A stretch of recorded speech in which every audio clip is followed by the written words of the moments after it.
Et ce matin, je ne pense pas que c'est un message justement qui va être propice à s'endormir. Au contraire, c'est un message qui nous est adressé de veiller, de prier, d'être en éveil. Et on va voir ce matin qu'est-ce que l'éveil, de rester réveillé spirituellement et de ne pas dormir sur les yeux fixés sur les choses de ce monde. Donc, on va regarder juste avant d'aller au verset ce matin. Vous savez que le message qui est apporté ce matin, ça fait 2-3 semaines que je travaille dessus et puis que Dieu me travaille au travers de ce message-là dans mon cœur aussi, parce que je suis profondément travaillé. La parole de Dieu, elle fait son œuvre en nous. Quand notre cœur, comme une bonne terre, est réceptif à la parole de Dieu, ce qui se passe dans nos vies, c'est que Dieu nous transforme au travers de la parole. Il transforme et parfois, il vient enlever nos faux concepts, il vient extirper de nos cœurs le mensonge et le remplace par la vérité de la parole et fait de nous des êtres qui davantage vont lever les mains vers lui pour l'adorer et le louer. Encore une fois, content de vous voir ce matin, vraiment, là, ça réjouit mon cœur, vraiment. Donc, le Seigneur Jésus nous a fait la promesse qu'il reviendra un jour sur cette terre. Jésus nous en a fait la promesse. Plusieurs endroits dans les Écritures. Et il nous a fait la promesse que de la façon, un jour, on le voit dans Acte 1, un jour les disciples sont là devant Jésus. Jésus se prépare à s'en aller vers son Père. C'est le moment du départ. Et Jésus a dit aux disciples, je vais vous envoyer un consolateur, je vais vous envoyer le Saint-Esprit pour qu'il soit avec vous, pour que je sois avec vous tous les jours aussi, jusqu'à la fin des temps, jusqu'à temps que Jésus revienne. Et là, Jésus a commencé à monter dans une nuée au ciel. Et là, les disciples avaient les yeux fixés sur Jésus en train de monter. Et là, il y a des anges qui ont dit aux disciples, ils ont dit tout simplement, Jésus qui s'en va revenir de la même façon qu'il s'en va présentement.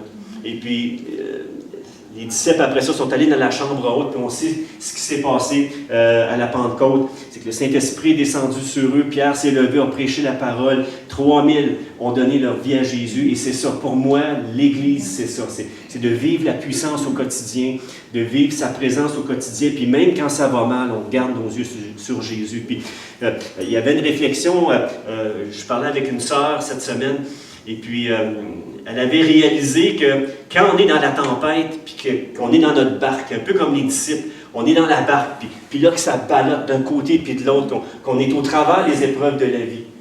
Elle faisait la réflexion que quand Jésus est dans la barque ne peut pas couler. Même si l'eau rentre dedans, tant que Jésus est dans notre barque, la barque ne peut pas couler. Notre embarcation ne peut pas couler. Puis, moi, ce que je vous souhaite ce matin, c'est que Jésus soit le centre, que Jésus soit dans votre barque ce matin. Puis il l'est, je crois, là, en tout cas, j'ose croire qu'il est dans votre barque ce matin, pour éviter que la barque coule à pic ce matin. Donc, le Seigneur Jésus nous a fait la promesse qu'il reviendra un jour sur cette terre. Il a aussi décrit comment ça va se produire. Son retour sera soudain et tout à fait inattendu. Et on va lire son enseignement dans Marc chapitre 13, on va le lire ce matin. On va le lire, je ne sais pas si vous voyez bien au tableau, surtout pour ceux qui sont peut-être en arrière, là, c'est peut-être un petit peu plus difficile, mais c'est dans Marc 13, du verset 33 à 37, et puis on va lire ensemble. Ça nous dit, prenez garde. Là, c'est Jésus qui nous parle ce matin. Il parle droit dans notre cœur, le Seigneur Jésus ce matin. Il parle directement. Il dit, prenez garde. Premier avertissement, prenez garde. Deuxième avertissement, veillez. Après ça, troisième avertissement, priez. Prenez garde, veillez, priez. Hey, c'est sérieux, mais je continue. Il y a d'autres choses dans le texte qu'on va étudier ce matin. Car vous ne savez pas ou vous ne savez quand ce temps viendra. Il en sera comme d'un homme qui, partant pour un voyage, laisse sa maison, remet l'autorité à ses serviteurs, indique à chacun sa tâche et ordonne au portier de veiller. Veillez donc, car vous ne savez quand viendra le maître de la maison, ou le soir, ou au milieu de la nuit, ou au chant du coq, ou le matin. Craignez qu'il ne vous trouve endormi à son arrivée soudaine. Ce que je vous dis à tous, à toutes, veillez. Dans ce texte-là, ce matin, on va voir des éléments qui sont hyper importants.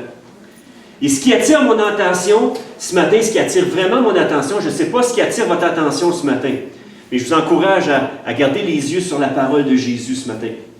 Ce qui attire mon attention, ce sont la parole de Jésus, prenez garde, veillez, dès le début du texte, dès le début de ce texte-là. Et puis, ça, c'est suite à la série d'événements que Jésus a annoncé, que ces événements-là viendraient sur cette terre à la fin des temps. J'en parlerai un petit peu d'une façon sommaire tantôt. Donc, les deux verbes ont presque la même signification quand on parle de prenez garde et veillez. Les deux verbes ont presque, dans le grec, ont presque la même signification. Et tous deux soulignent, tous ces deux versets-là, ces deux paroles-là, ces deux mots-là soulignent l'importance d'être vigilant, d'être sous nos gardes. Ce matin, c'est le mot d'ordre, c'est soyez sous vos gardes, soyez vigilants spirituellement. Soyez vigilants spirituellement. Donc, la répétition du mot « veiller » apparaît 4 fois, du verset 33 à aller jusqu'au verset 37. 4 fois, Jésus nous dit de veiller. Et puis, vous savez, dans la Bible, dans la parole de Dieu, quand on l'étudie, et puis, il n'y a pas juste moi qui a cette réflexion-là, mais les commentateurs bibliques, les théologiens ont cette même pensée-là. Quand Dieu répète une chose 3 fois, c'est parce que c'est quelque chose qui est très important. C'est quelque chose c'est comme quelque chose qui se met en relief et qui dit « Hey, c'est important ». Quand Dieu répète, quand la parole de Dieu ou un texte nous répète 3 fois le même mot ou la même pensée, à l'intérieur de ce même texte-là, c'est qu'il faut mettre un emphase. C'est qu'il y a une emphase qu'il faut mettre, une attention particulière qu'il faut porter au texte qu'on lit. Donc, Dieu veut nous parler OK. Là, Seigneur, aide-moi par ton esprit à comprendre vraiment ce que tu veux me dire au travers de ce texte-là. Et non pas 3 fois, mais 4 fois dans le même texte ici. Dans ce texte-là, dans la même pensée, Jésus nous encourage, Jésus nous exhorte, Jésus, c'est comme un impératif porté à notre attention de veiller. 4 fois le mot « veiller » apparaît. 4 fois. Ça veut dire que c'est pas banal. S'il faut veiller, si Jésus nous dit de veiller, c'est parce qu'il faut vraiment veiller. Et ce matin, on va regarder comment veiller, puis tout le sens qui est autour de ce mot-là pour vraiment qu'on puisse laisser cette parole-là entrer, pénétrer nos cœurs ce matin. Donc, en méditant sur ces passages-là, il y a quelques questions qui se sont imposées dans mon esprit. En lisant ça, c'est sûr, ça soulève des questions dans mon âme. Et la première des questions, il faut que je prenne garde à quoi? C'est quoi les choses à lesquelles il faut que je prenne garde? Fait que, dans le fond, si on lit le texte avant, donc ce n'est pas le message de ce matin, ce que je vais vous dire, mais quand même, c'est les éléments. Il faut que je prenne garde à ce que Jésus a dit auparavant à ses disciples. Donc, qu'est-ce que Jésus a dit auparavant à ses disciples? C'est qu'il y a des choses, juste avant que Jésus dit cette parole solennelle-là à ses disciples, Jésus a dit plusieurs choses à ses disciples avant d'amener ce texte-là, tout simplement, avant de dire à ses disciples cette parole-là.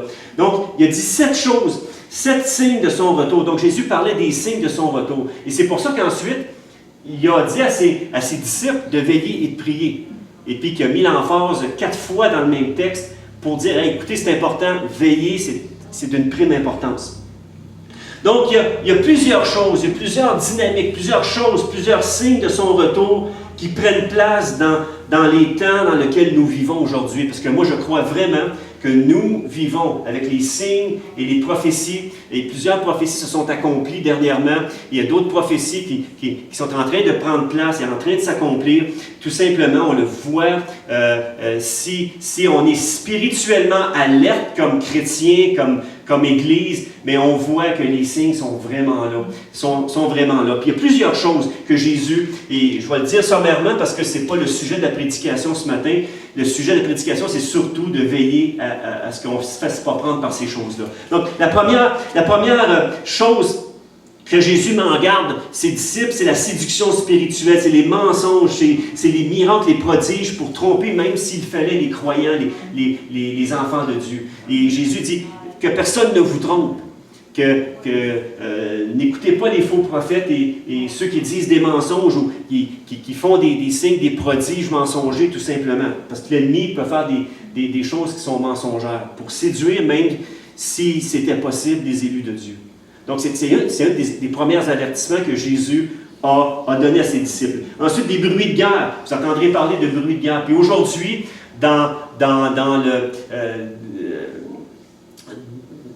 le système d'information hyper médiatisé dans lequel on vit présentement, il se passe quelque chose à l'autre bout de la planète, puis 2-3 minutes après, on sait ce qui se passe à l'autre bout. Aujourd'hui, on entend des bruits de guerre, vous savez ce qui se passe en Ukraine, et vous savez là, la tension maintenant qu'il y a entre la Chine, les États-Unis, et puis Taïwan, et puis on voit plein de choses qui sont en train de se produire, puis quasiment, toutes simultanément, on voit ces choses-là en train de se produire à la télévision, TVA, Radio-Canada, et etc. Okay? On est dans un monde hyper médiatisé et je vous dirais des fois, les nouvelles ne sont pas toujours exactement comme elles devraient être. Des fois, bien souvent, les nouvelles sont biaisées et c'est pas toujours... On veut bien nous faire comprendre ce qu'on veut nous faire comprendre, tout simplement. Moi, je pense qu'on doit regarder les choses à la lumière des Écritures. On doit apprendre à ouvrir nos yeux spirituels, à veiller avec nos yeux spirituels et à regarder ce monde avec les yeux de Jésus, tout simplement. Puis à être sécure dans notre cœur aussi.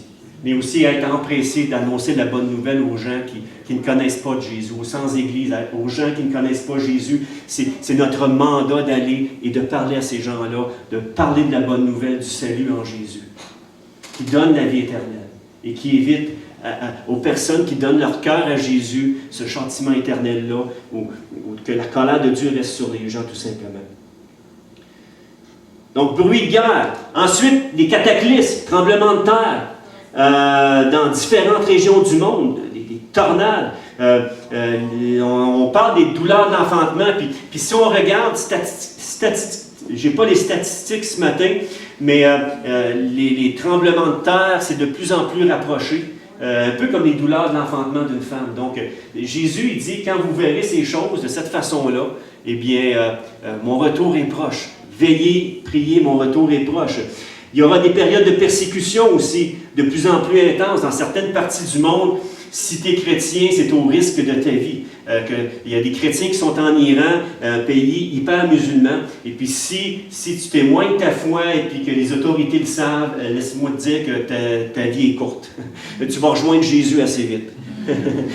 Laissez-moi vous dire ça. Que tu vas rejoindre Jésus assez vite dans certains pays. Il y a beaucoup, même en Chine, il y a une église qui est underground, une église secrète qui est là, où est-ce que les chrétiens se rencontrent en cachette pour ne pas être persécutés. Et c'est sûr, en Chine, il y a une église officielle, mais qui est contrôlée par l'État. Fait que les gens ou les ministres qui sont là vont dire ce que le gouvernement dit de dire. Mais si tu veux vraiment suivre Jésus et sortir de ce carcan-là religieux, ben c'est au risque de ta vie de te faire emprisonner, d'aller dans les goulags, d'aller dans des usines, là, et puis qu'on t'exploite au maximum. C'est la réalité. C'est la réalité des choses. Ensuite, il va y avoir le fait aussi que la bonne nouvelle va être annoncée à tous les peuples, puis on est dans un monde d'hyper-communication, téléphone cellulaire, le monde a tout le temps sur moi, écoute, je regarde ça. Moi, de temps en temps, je m'en sers, mais écoute, j'ai demandé au Seigneur de me délivrer de mon téléphone et puis que mon téléphone, j'en sois pas dépendant. Mais combien... Écoute, enlève aujourd'hui à un ado, enlève son téléphone, puis il meurt. Il meurt il meurt carrément. Enlève pas un téléphone à un ado parce qu'il meurt. Puis même un adulte aussi. Puis les moyens de communication qu'on a. Donc, vous savez, autant que par les médias, les masses médias, il y a des choses qui sont véhiculées, qui sont dégueulasses, qui sont, comment je pourrais dire, qui sont contraires à la parole de Dieu, autant que les masses médias peuvent servir aussi à annoncer l'Évangile. Et combien l'Évangile est répandu d'une manière accélérée aujourd'hui, à cause des masses médias. Aujourd'hui, les communications, ça se rend partout, là, jusque dans le fin fond de l'Afrique. Ils ont leur téléphone cellulaire. Tu sais, les tours sont partout. Les tours cellulaires, c'est partout. La 5G est en train d'être implantée aussi. Puis, c'est sûr, là, avec les problèmes que ça amène aussi. Mais je vais vous dire, l'Évangile, elle est propagée comme elle n'a été jamais propagée au cours des derniers siècles. Fait que moi, ça me dit que c'est un petit signe. Youhou! Je reviens bientôt. C'est ce que nous dit Jésus. Ensuite, il y a des jours de détresse comme il n'y en a jamais eu avant, des jours de détresse. Et puis, je comprends qu'aujourd'hui, on a rejeté la religion, puis je comprends les gens qui rejettent complètement la religion parce qu'il y a eu de l'abus au travers de la religion. Mais Jésus n'a jamais abusé de personne. Au contraire, Jésus, dans une relation personnelle avec lui, guérit nos cœurs, nous transforme, nous amène à grandir, nous amène à être ce que Dieu veut qu'on soit et ce qu'il a créé de nous autres à l'origine. Tout simplement, ce qu'il a créé de nous. Donc, c'est vraiment important à saisir. Et aujourd'hui, les jeunes ont perdu leur point de repère. Les parents, même aujourd'hui, ceux qui sont sans Église, sans Jésus, ont perdu complètement leur point de repère. Et ça fait que quand il arrive des moments difficiles, bien, combien il y en a qui vont prendre l'option du suicide, qui vont vivre dans la dépression parce que spirituellement, leur cœur est complètement détaché. Comment je pourrais dire ça? C'est comme s'ils étaient morts spirituellement. On va en parler ce matin. Morts spirituellement, complètement séparés de Dieu. Et l'être humain a été créé pour être connecté avec Dieu. On a été créé pour vivre une relation personnelle. Puis moi, ce matin, je le répète encore, ça ne m'intéresse pas de vivre une religion.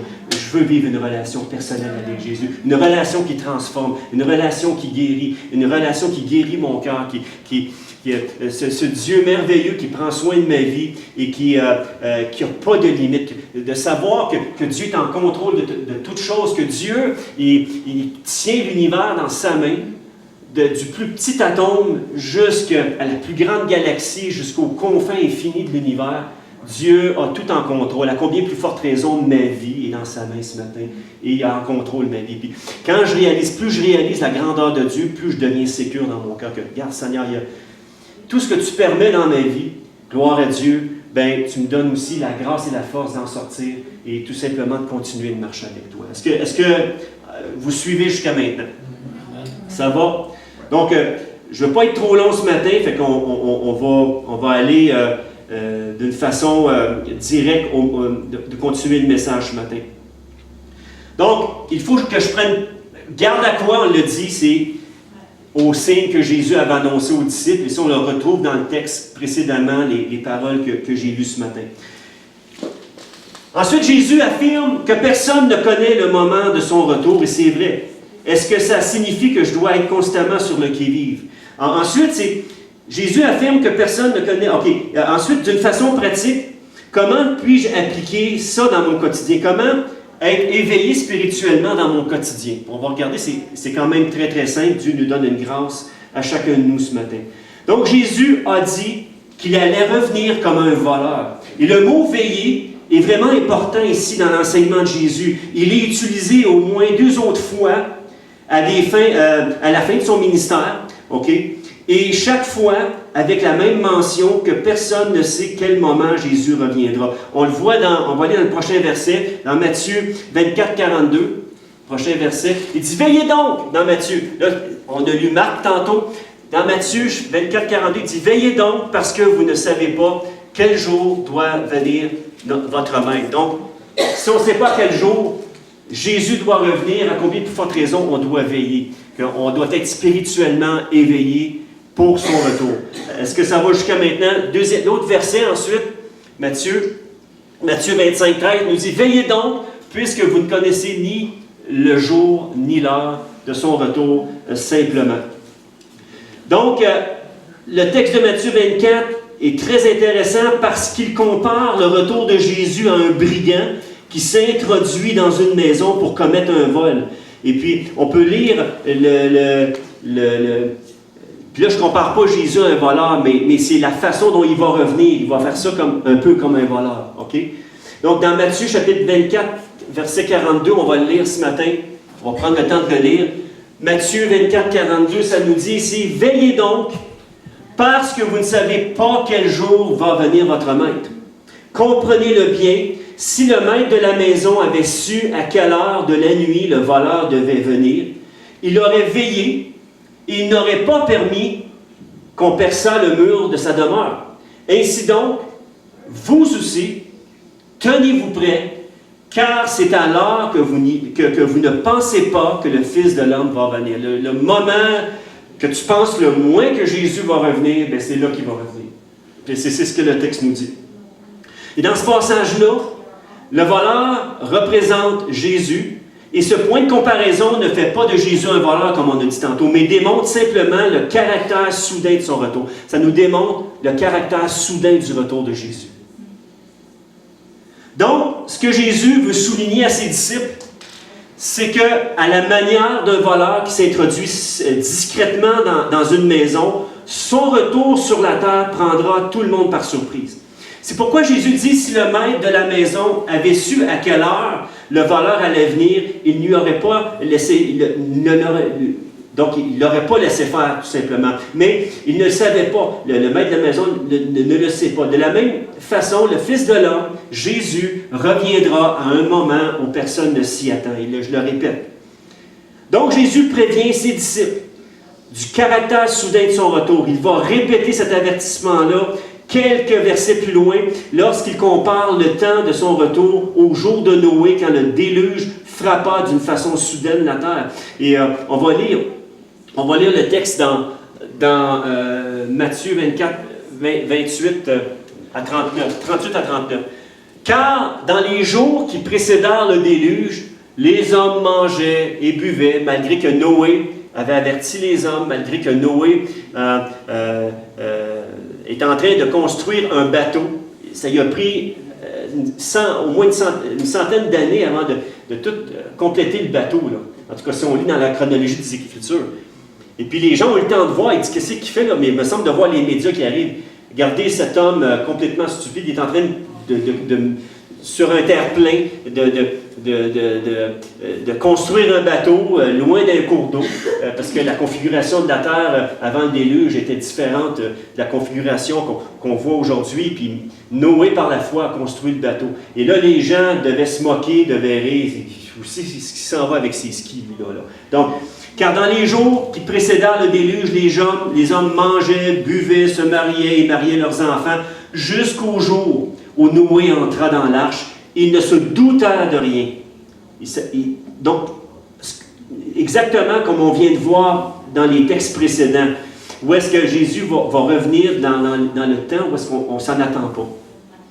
OK? Et là, ça nous dit ici, il en sera, après ça, ils ne se doutèrent de rien, jusqu'à ce que le déluge vint et les emporta tous. Il en sera de même à l'avènement du Fils de l'homme, de la même façon. Ça va être dans le même état d'esprit, dans la même dynamique. Donc, pour le monde séculier de l'époque, avant le déluge a été une surprise qui a été foudroyante, qui a balayé tous les habitants de la terre sur son passage, sauf Noé et sa famille, bien sûr, 8 personnes. Donc, de la même façon, le retour du Fils de l'homme, de Jésus, sera soudain. Il va être soudain. Donc, ça va représenter, pour l'être humain qui n'a pas Jésus dans sa vie, ça va représenter une grande perte.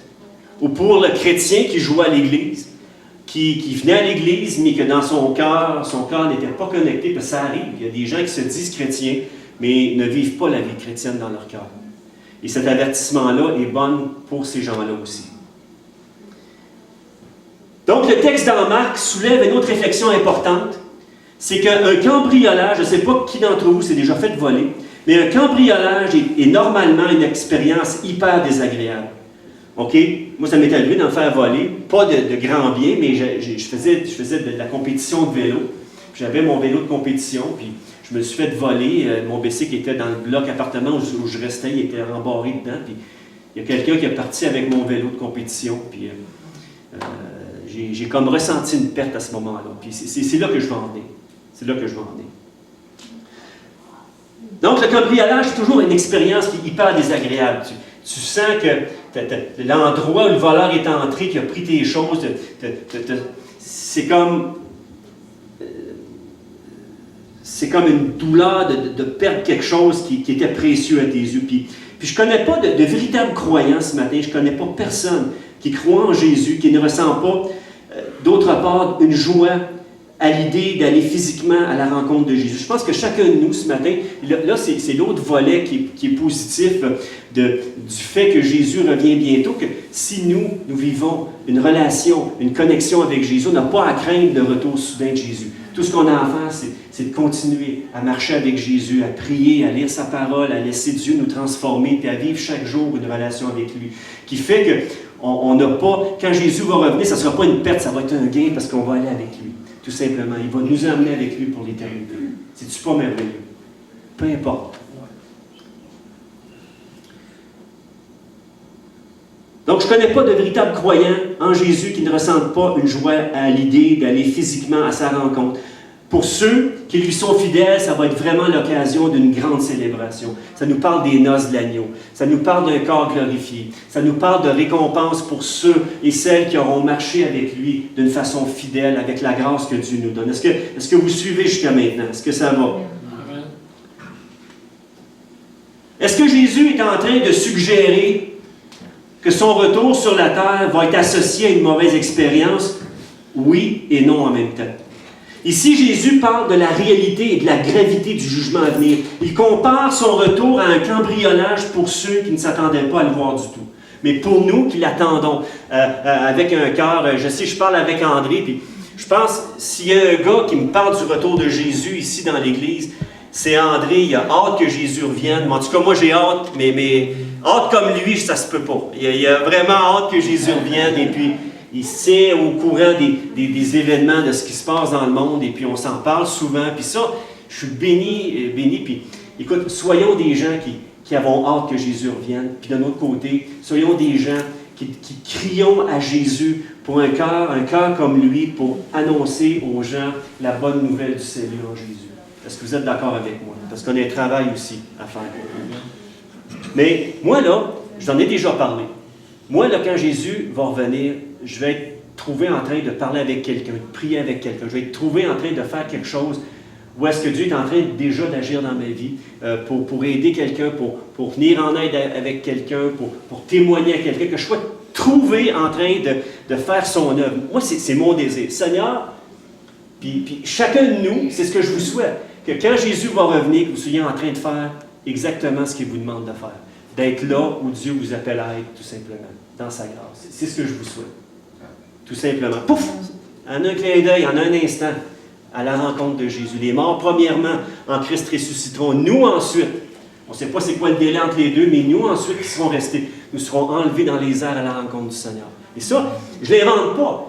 C'est dans la Bible. Et puis que vous y croyez ou non ce matin, ce n'est pas des choses qui sont propres à être super interprétées. C'est tel que tel. Si Jésus dit qu'il revient, il va revenir. Comment on peut interpréter le fait que Jésus revient? Il revient. Il dit que, puis il l'a dit. Il dit qu'il allait revenir de la même façon. Les anges ont dit aux apôtres qu'il allait revenir de la même façon qu'il était parti. Il va venir nous chercher de la même façon. Des nuées, pop, on part avec, puis youhou! Fini le reste. Le Seigneur s'occupe du reste.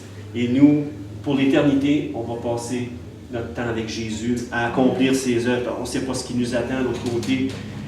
Puis je parle d'une façon infiniment merveilleuse. C'est pour ceux qui ont eu des expériences de mort imminente, qui ont rencontré Jésus, les gens qui ont eu des expériences. L'apôtre Paul a eu une expérience où il était ravi en esprit, puis il a vu, il a entendu des choses que les mots humains ne peuvent exprimer. Il a vu ces choses-là. Fait que moi, je ne veux pas passer mon temps sur la terre ici. Non, Seigneur, si tu peux venir le plus vite possible, OK. Viens-t'en, Seigneur, fais ton œuvre en attendant. Aide-moi à être fidèle en toutes choses. Aide-moi à ce que mon cœur soit fidèle en toi, tout simplement. Donc, je ne vois pas personne dormir ce matin. C'est bon. Veillez et priez, puis écoutez. Ah, merci Seigneur. Donc, Jésus prévient ses disciples du caractère soudain de son retour. Il va répéter cet avertissement-là, comme on vient de le dire.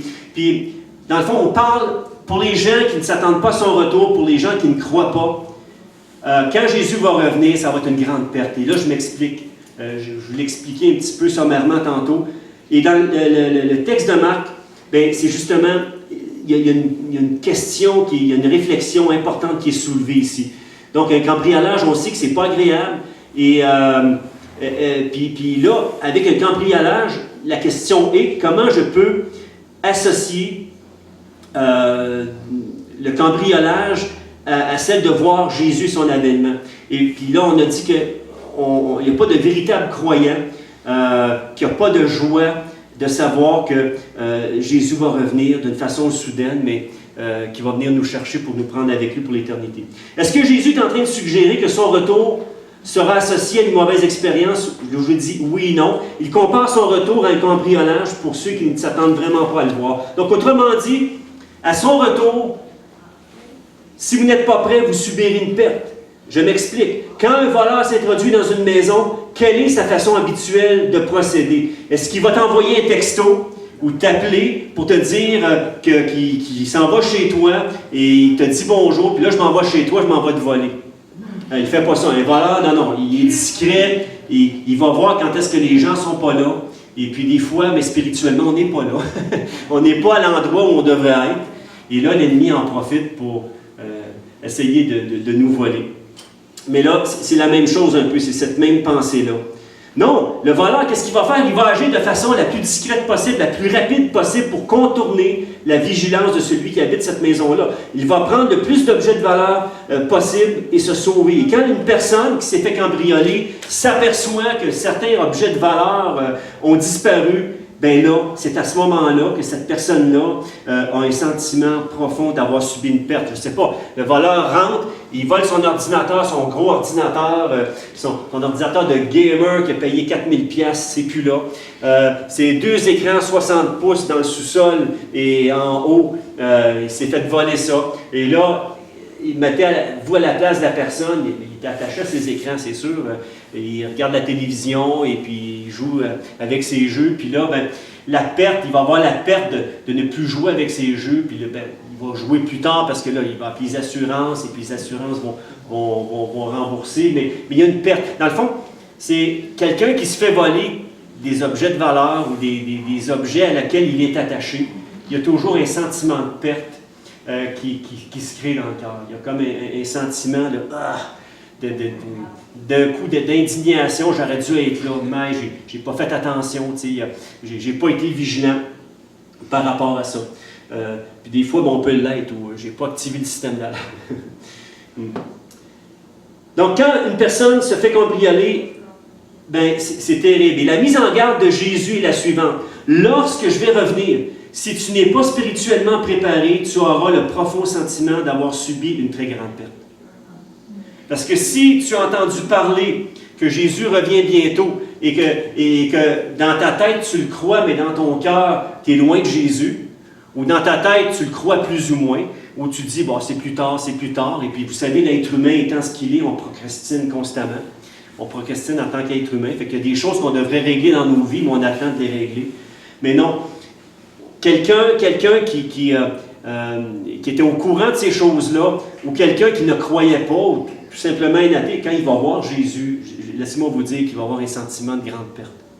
C'est comme, il va avoir un sentiment profond qui est passé à côté de quelque chose de précieux. Et je vous dis ce matin, le plus précieux, c'est Jésus. Ne passez pas à côté de votre relation avec Jésus. Ne néglige pas ta relation avec Jésus ce matin. Ne néglige pas ta lecture, tes temps de prière avec lui. À chaque jour, ne néglige pas cela. Et prends ce temps avec Jésus qui seul, lui, peut venir changer, transformer les choses que tu as besoin d'être changées, transformées dans ton cœur. Dans 1 Thessaloniciens, le chapitre 5, ça nous dit, on va le lire tantôt, l'apôtre Paul utilise le même langage. L'apôtre Paul, il utilise le même langage d'un voleur dans la nuit pour nous prévenir que le jour du Seigneur sera un jour de ruine et de jugement qui tombera sur ceux qui seront restés dans les ténèbres, sur ceux qui ne s'attendent pas au retour de Christ, tout simplement. Puis on va lire le texte ce matin, 1 Thessaloniciens, chapitre 5, il dit « Car vous savez bien, vous-même, que le jour du Seigneur viendra comme un voleur dans la nuit. » Encore là, l'apôtre Paul reprend les paroles de Jésus. Dans le fond, ça fait juste démontrer le caractère sérieux des avertissements qui nous sont portés ce matin. Quand les hommes diront paix et sûreté, alors une ruine soudaine les surprendra, comme les douleurs de l'enfantement surprennent une femme enceinte. et ils n'échapperont point. Mais vous, frères, vous n'êtes pas dans les ténèbres pour que ce jour vous surprenne comme un voleur. L'apôtre Pierre aussi utilise la comparaison d'un voleur que personne n'attendait. 2 Pierre 3,10 qui nous dit « Le jour du Seigneur viendra comme un voleur. En ce jour, les cieux passeront avec fracas et les éléments embrasés se dissoudront et la terre, avec ses œuvres qu'elle renferme, sera consumée. » Dieu a promis qu'il était pour créer de nouveaux cieux et une nouvelle terre. Et c'est ce qu'il va faire. Que tu y crois ou non. Ce matin, Jésus il a dit dans sa parole qu'il va accomplir sa parole, ce qu'il a dit, il va l'accomplir, qu'il va accomplir sa parole, tout simplement.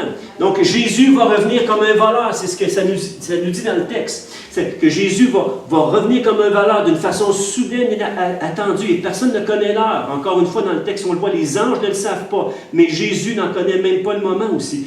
Seul le Père le sait.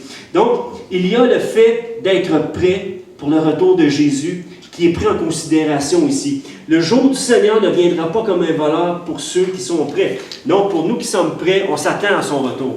Donc, pour nous, ce n'est pas un problème, parce qu'on sait que Dieu, dans sa grâce, nous garde et nous amène et nous attire à lui. Et quand nous prions d'être plus près de lui, bien, il s'organise qu'on soit plus près de lui, tout simplement. Puis on n'a pas à craindre son retour, tout simplement. On l'attend avec joie, tout simplement. Par contre, pour les incroyants, pour ceux qui ne croient pas en Jésus et à son retour, ce sera une situation comparable à un cambriolage. Et ces personnes auront le douloureux sentiment d'avoir laissé filer l'opportunité de connaître Jésus, la seule source de salut pour tous les hommes. La seule source de salut, c'est Jésus. Il n'y a pas une religion, ni un être humain dans ce monde, ni un faux Dieu qui peut nous sauver. Il y a juste Jésus qui est la source de notre salut ce matin. La source de notre salut, qui fait que nous avons la vie éternelle en lui. Maintenant, mais discutons. J'aimerais qu'on discute juste sommairement du sommeil de la mort. Donc, on retourne aux paroles de Jésus de tantôt. Veillez, prenez garde, veillez dans Marc 13, 33. Et le mot grec, ici, traduit par veiller, signifie littéralement sans sommeil, éveillé ou état d'éveil constant. Donc, Dieu veut que nous soyons dans un état d'éveil constant spirituel, de rester connectés avec lui à chaque jour, de lui faire confiance. Et moi, maintenant, vous savez, depuis plusieurs années, je lui demande, donne-moi la grâce. Quand je me lève le matin, donne-moi cette grâce avant de mettre le pied à terre, de prendre du temps avec toi. Dès que je mets le pied à terre, que j'aille ouvrir ta parole, que je laisse ton esprit parler à mon cœur, que je prenne un temps de prière, qu'à chaque jour, Seigneur, tu puisses intensifier, approfondir ce temps que je prends avec toi, d'approfondir ma relation. C'est comme un mariage, c'est comme un couple quand il se marie. Qu'est-ce qui fait qu'un couple se rapproche et qui s'aime vraiment d'un amour qui est intentionnel l'un envers l'autre? C'est les années qui vont faire ça. C'est le temps, c'est le développement d'une relation personnelle. Le coup de foudre, ça passe, mais d'aimer une personne avec engagement et d'apprendre à la connaître, ça prend toute une vie. Moi, ça fait 40 ans que cette année, ce mois-ci, ça fait 40 ans que Linda et moi, on est mariés.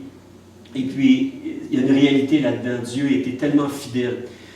Nous, on a fait confiance à Jésus, même avant de se marier, on lui a fait confiance. J'ai prié, on a prié pour sa volonté, on s'est mariés. Et à partir de la première journée jusqu'à aujourd'hui, Dieu a approfondi notre relation ensemble, une relation de confiance, une relation d'engagement l'un envers l'autre, que même dans les journées où est-ce que ça va moins bien, mais on prie, on apprend à relâcher le pardon quand il arrive des situations, qu'il y a une petite dérape qui arrive dans les couples. C'est comme ça, des couples parfaits, ça n'existe pas. C'est Dieu qui nous peaufine et qui fait que notre relation devient de mieux en mieux l'un envers l'autre quand on y met chacun de notre côté, quand on y met dans la grâce de Dieu l'effort nécessaire pour se comprendre. Et ça prend vraiment la grâce de Dieu. Et dans notre relation avec Dieu, c'est la même chose. Dieu fait qu'on s'approfondit, qu'il y a notre relation d'engagement envers Dieu, de faire ce qu'il nous demande, ça rentre en ligne de compte aussi dans tout ça.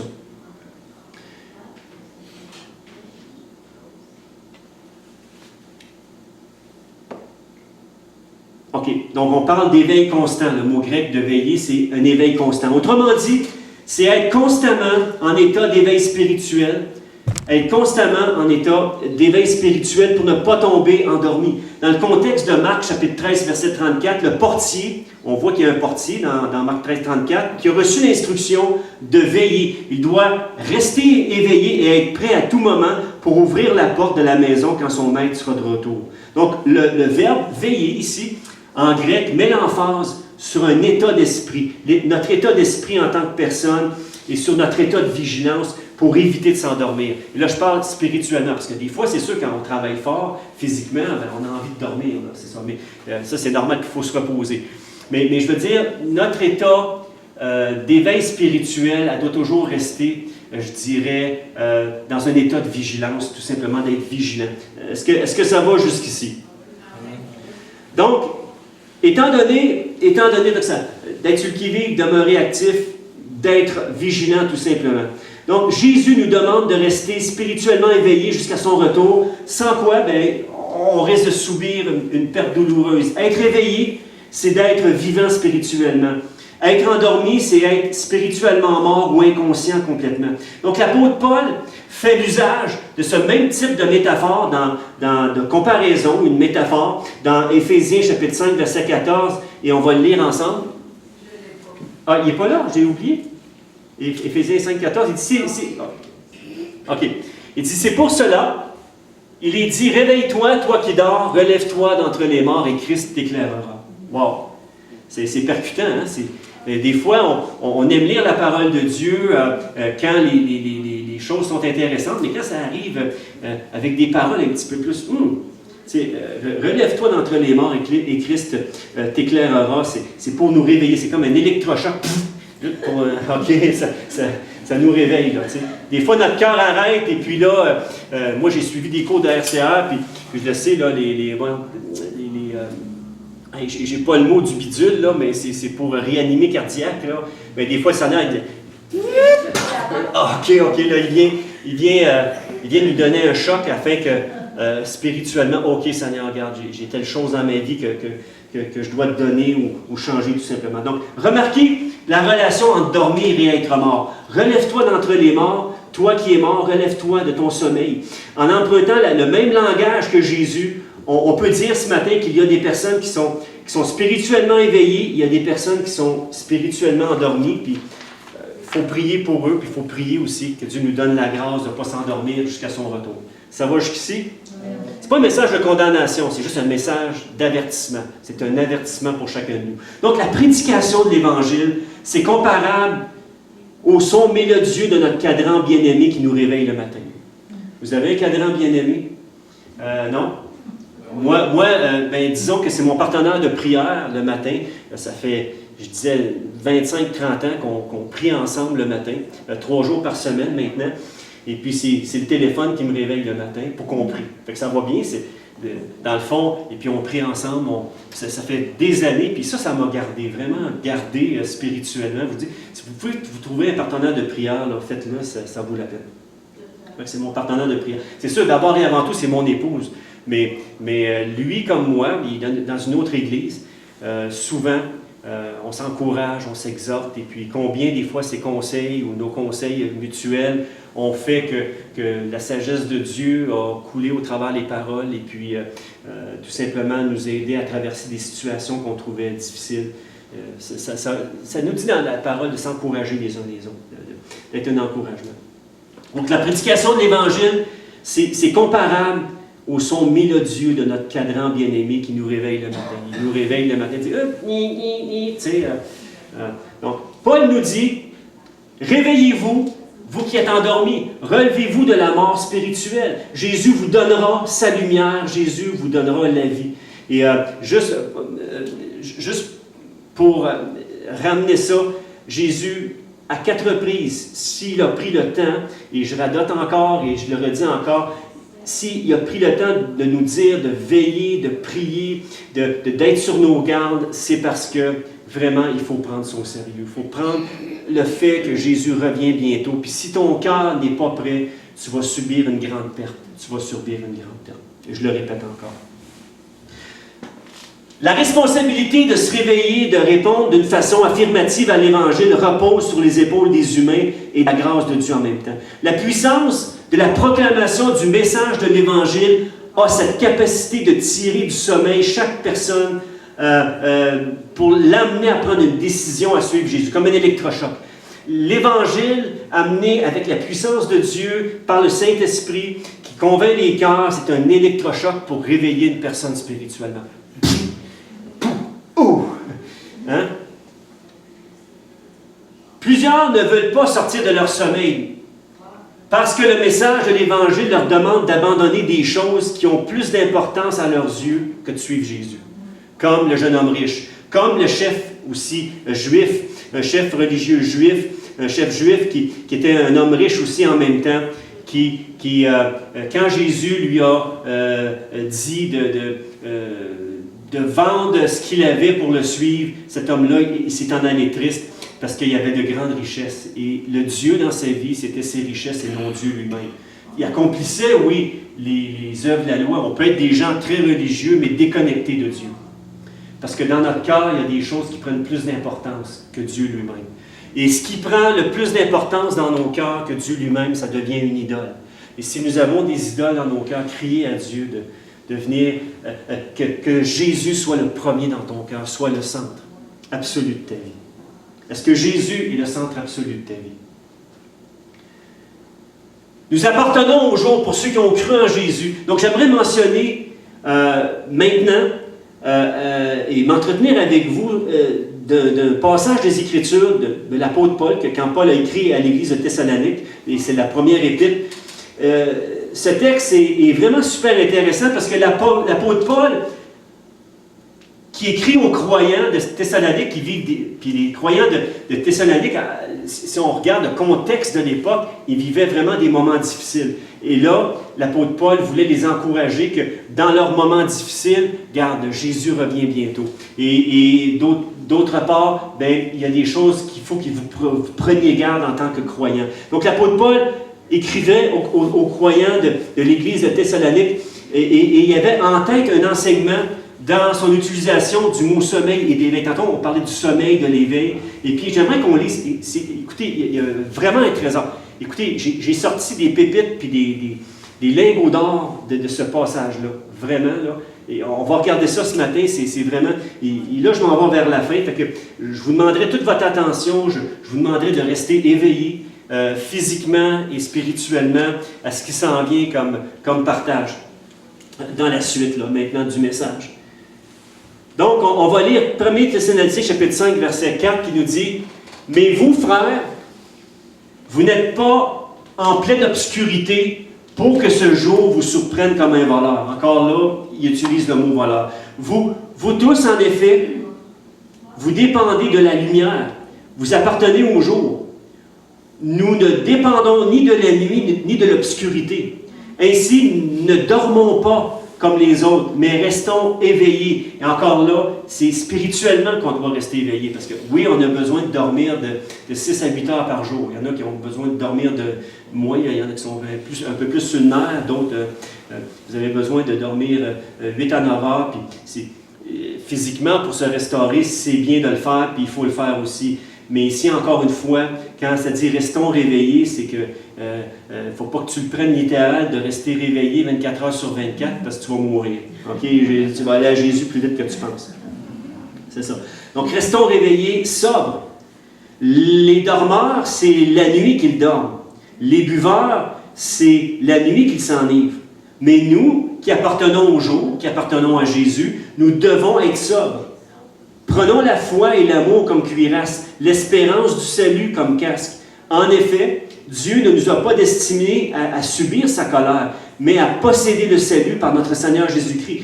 Le Christ est mort pour nous afin de nous faire vivre avec lui, que nous soyons vivants ou morts quand il viendra. Et là, quand on parle du mot mort ici, c'est mort physiquement. C'est que nous soyons ici, mais qu'il vienne nous chercher ou que nous mourions avant. OK, physiquement, que notre enveloppe charnelle meurt. Une chose qui est sûre, c'est que Jésus va venir, va prendre nous chercher notre esprit, notre corps, puis il va nous donner ce corps glorifié. Donc, dans ce texte, l'apôtre Paul dit spécifiquement, nous sommes des enfants du jour. Nous ne dormons pas lorsqu'il fait jour, à moins que tu travailles de nuit. Ça, c'est normal, là. On ne parle pas de ça ici. Mais habituellement, normalement, tu dors la nuit. Hein? Les gens, habituellement, dans leur horloge biologique, c'est réglé comme ça. Tu dors la nuit.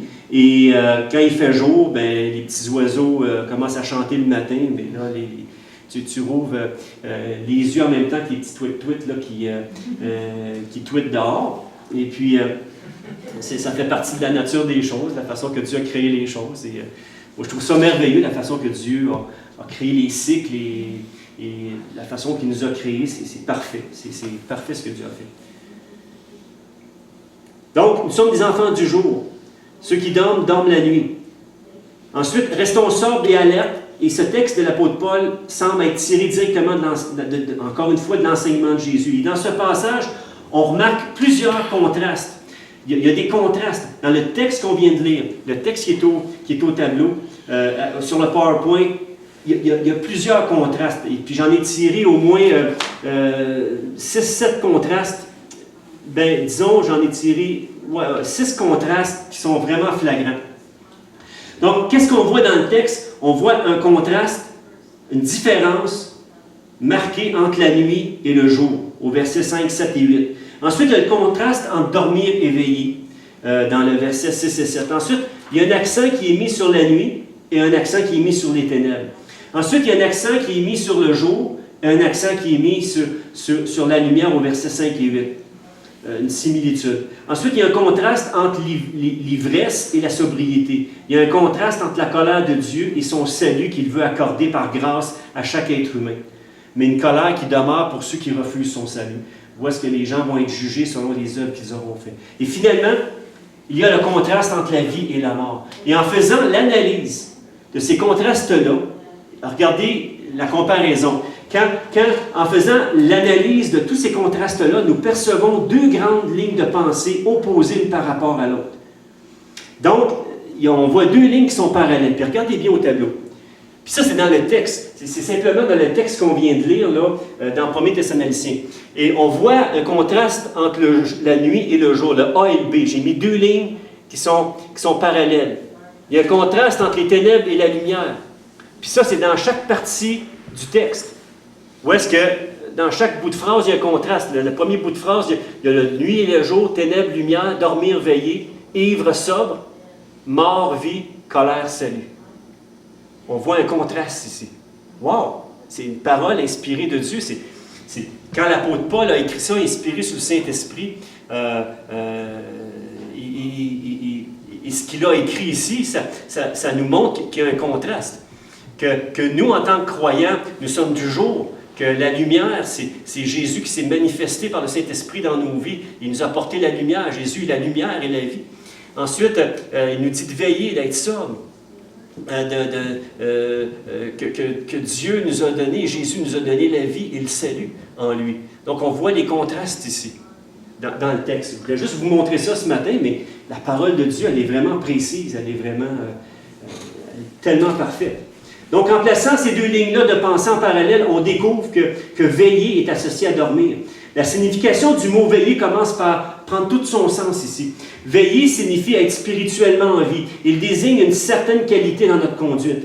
La personne qui veille, vit comme celui qui est spirituellement éveillé, vit comme son maître, est rattaché à son maître. Si nous sommes disciples de Jésus, c'est qu'en quelque part, on est rattaché à lui. On veut faire comme Jésus. On veut faire comme notre maître. Un disciple veut faire comme son maître. Moi, je veux faire comme Jésus, comme mon maître. Je veux agir comme lui. Je veux penser comme lui. Je veux apprendre à voir les choses de la façon qu'il voit les choses lui-même. Je veux être son disciple et apprendre de lui. Je termine ce matin. La personne qui veille vit comme celui qui est spirituellement éveillé. Il vit dans la lumière, il vit dans la justice de Christ, il vit dans la vérité de la parole. La lumière fait référence à la justice de Dieu. L'obscurité, du point de vue biblique, fait référence au mal, à la noirceur, au péché. Et je le répète, veiller signifie rester éveillé spirituellement, d'être en éveil constamment.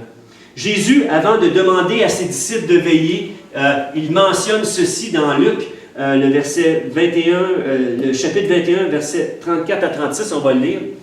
Prenez garde à vous-même. Et je termine avec 2 versets ce matin. Il dit, prenez garde à vous-même, de peur que votre cœur ne s'alourdisse par les excès, les ivresses, les inquiétudes de la vie, et que ce jour n'arrive à l'improviste, comme un filet, car il viendra sur tous ceux qui habitent la surface de la terre. Et ça ne vous fait pas penser de ce verset-là, ce passage-là, où est-ce que Jésus parle de Noé, où est-ce que les hommes ne s'attendaient pas, mais le déluge est venu. Là, ici, il parle d'un filet, où est-ce que Dieu va passer son filet, tout simplement.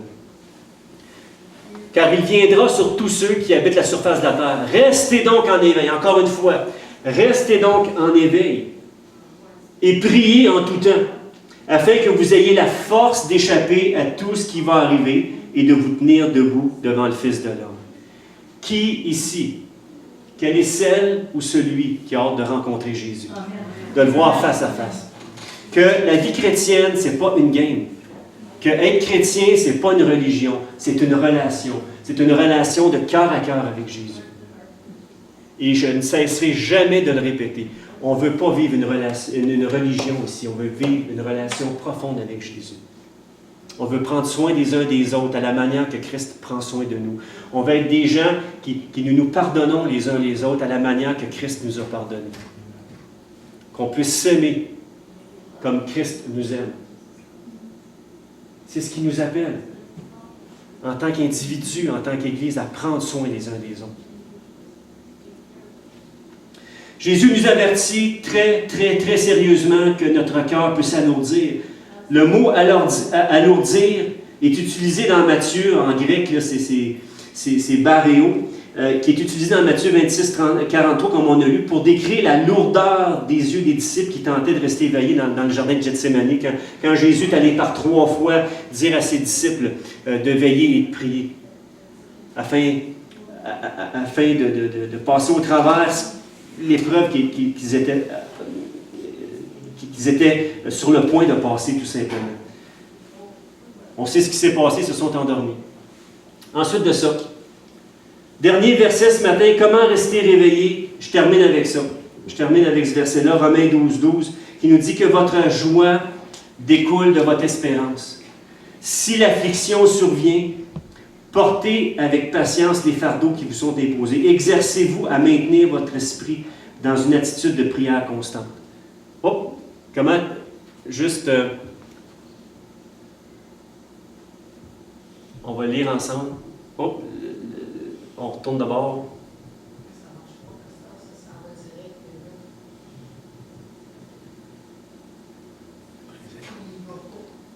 Prends la flèche de droite ou de gauche.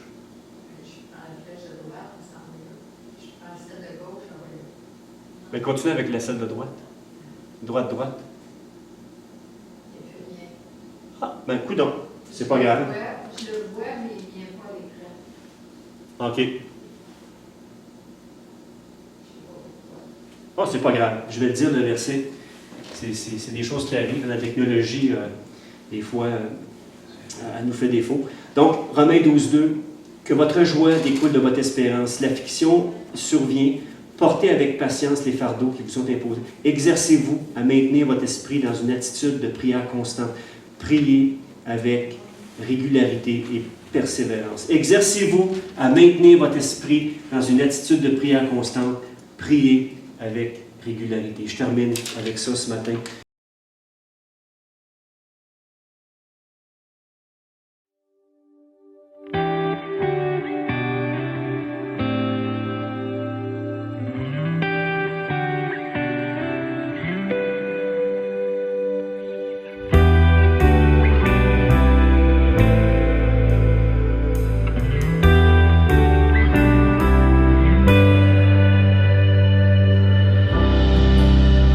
Consacrer ma vie pour que ton royaume vienne, revêtu de ton esprit, que les nations se prosternent.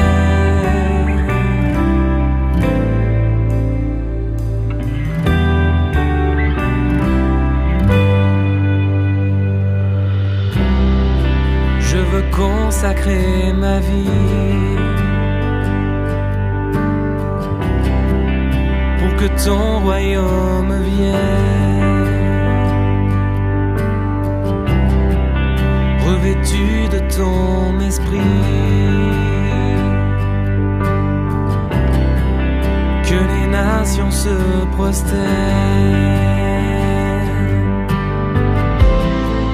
Rends-moi sensible à ta voix, rends-moi dépendant de toi.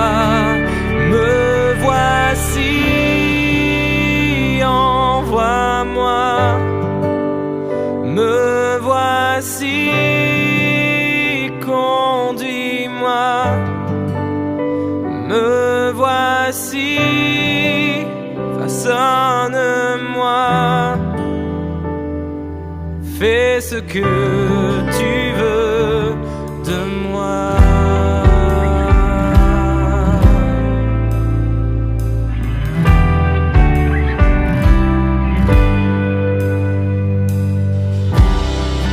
Je veux consacrer ma vie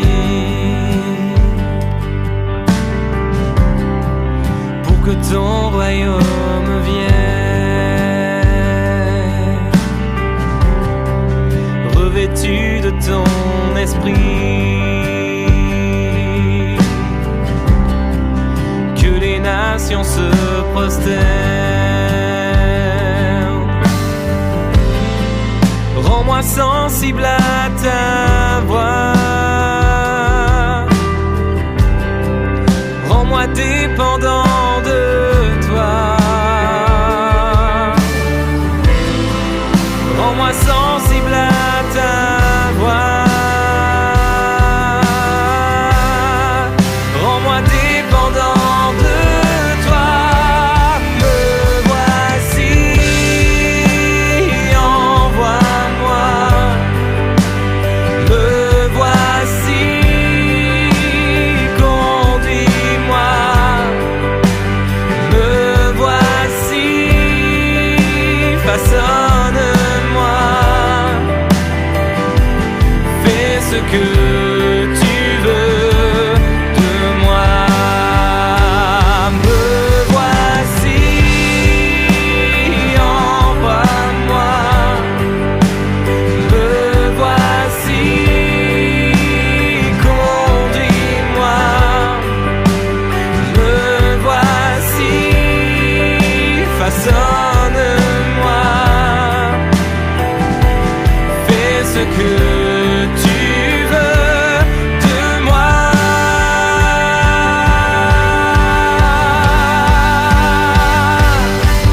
Je veux déclarer au monde qu'il existe une bonne nouvelle.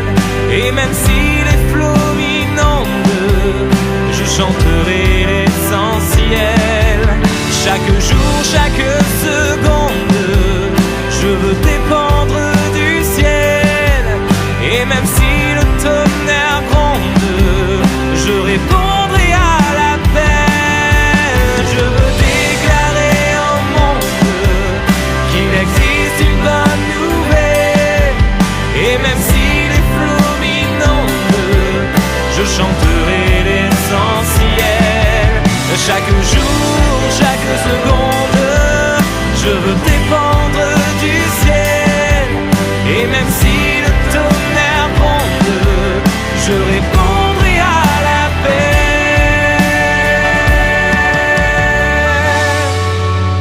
Me voici, envoie-moi. Me voici, conduis-moi. Me voici, façonne-moi. Fais ce que